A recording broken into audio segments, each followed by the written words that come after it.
I was working on my garden tractor, and it got me thinking about a video I made a little while ago where I suggested that when you do some testing on your prototypes, you can actually find some areas that are overbuilt, and you can take some material out of that overbuilt part and then reapply it to some other areas of the product that may not be strong enough. In this video, I was accused of encouraging planned obsolescence in designs by the idea that if you make a part weaker, then you're increasing the likelihood that the entire product is going to break. I disagreed with this comment.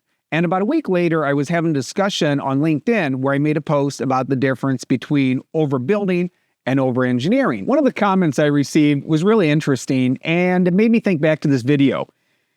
And the guy said, anyone can build a bridge, but to design a bridge that barely stands up, you need a good engineer. And this isn't about trying to make your products fail. It's about knowing at what point your product will fail so you can design beyond those limitations. And this is why we have professional engineers designing bridges, because these are things that can't be prototyped and they can't fail. I personally am focusing on product design, and there's very few products that actually have to be signed off on by a professional engineer. Now, we can use computer simulations and do things like finite element analysis to try to get an idea of what the maximum stress that a product could take. However, keep in mind that you still have to model it correctly. You have to know what stresses this product will see in real life. And oftentimes we don't really know. As the saying for computers goes, garbage in, garbage out. And you make one little mistake there, and your model could not represent real life at all. Hit that subscribe button so I can bring you more content about product development, design, and engineering. So what this ultimately means is when most people design a product, whether you're an engineer or not, you're taking a lot of guesses on where it's going to fail and where it's not. And as a result, a common practice tends to be to overbuild whatever you're designing. And I do this a lot, especially when I'm designing and building machines that were made in low production. The problem with overbuilding to try to prevent failures is you very rarely know where the failures are going to be. And culturally, overbuilding is seen as a sign of quality. No one's going to follow you if you overbuild something. You make things thicker, stronger, more robust, and then wear it as a badge of honor, saying that you did quality. However, overbuilding just for the sake of overbuilding is a very lazy way of doing things. You end up with something that's heavier, more expensive, harder to sell. Overbuilding also gives you a false sense of confidence because, as I said before, we're designing around what we think the expected failures are going to be. And by overbuilding one part, you could actually be stressing another part because it now needs to handle a heavier part that might put more load on it than you originally intended. So what's the correct solution? The correct solution is to properly engineer it. And I know sometimes it's hard to pay for all the engineering that needs to go into a product. And this is especially the case for startups, early prototypes, or something that very few production units are going to actually be made for. So we know that overbuilding can save your ass if you don't have time to do it right. We know that thorough engineering can help you optimize a design if you have the time and money. However, simplicity beats everything because keep in mind, you can't break a part if it doesn't exist. So for those parts that are left that you have to do something about, you want to get to testing as quickly as possible. Build your prototype, build it simple, build it cheap, and on top of all, underbuild your prototype.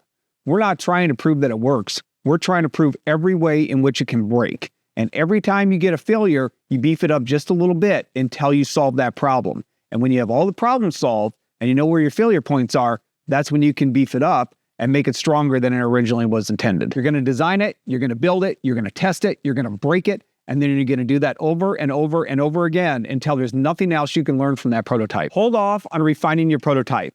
The last thing you want to do is be refining something that's not there yet.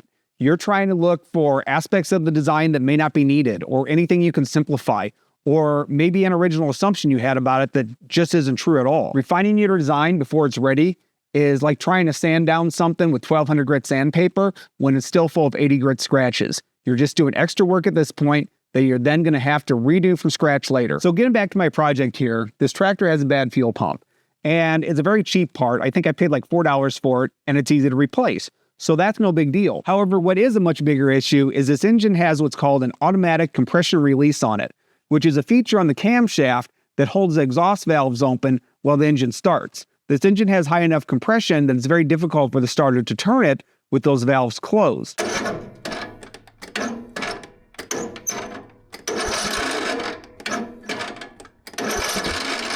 Once the engine starts, then that feature can release the exhaust valves so they can close and the engine can run properly. Now, we could have beefed up any part in this tractor. The fact that this engine is going means that none of that matters. We could have beefed up the metal that the body of the tractor is made of. We could have put a heavier mower deck on it. We could have increased the strength of every part on this to try to make it a better tractor, and all those parts would have lasted until the iron moths reclaimed it to the earth. However, the fact that the engine goes bad, I don't want to rebuild this. I'm not going to take it apart. I'm not going to put a new camshaft in it. I'm not going to go out and spend $1,000 to put a new engine in a garden tractor that I paid $150 for. And is that ridiculous? No. I can go on Facebook and I can buy a working garden tractor with a working engine for $400. So you need to test, you need to find your failure points, and don't just overbuild other parts and get a false sense of confidence that what you have is great, allowing you to overlook where your real issues are at. So I'm just going to put a new battery in this and deal with the hard starting for as long as I can until it no longer starts. The one mindset shift that is going to make any product you design better is going to testing, trying to break your prototype, not hoping you won't break it. Plan to break it 10 times. Take that as a baseline. So every time you break it, say, excellent, we have found one failure. And then you improve that. And you try it again, and you break it again, and you find another failure. Every failure is a learning experience, and every one of those failures makes your final product better quality. Keep your prototypes cheap. They shouldn't be pretty. They should be ugly. That's the whole point of them. When you break it, try to fix it and reuse it, unless it's a bad idea and you need to go in a different direction. So make your new prototype with your new idea, but don't throw out your old prototype, because sometimes your genius new idea has a major flaw that you never thought about. So you want to have all the different versions, and you'll probably end up using something from the old version, something from the new version, and put it together and come up with a third idea that works better than any of it. And don't ever just test your prototypes for the expected use. Try the edge cases. Put it in dirt, overheat it, overstress it. Give it to your second favorite child to use as a hammer. The perfect prototype and the perfect testing will let you know what the failure point of every single piece in your design is.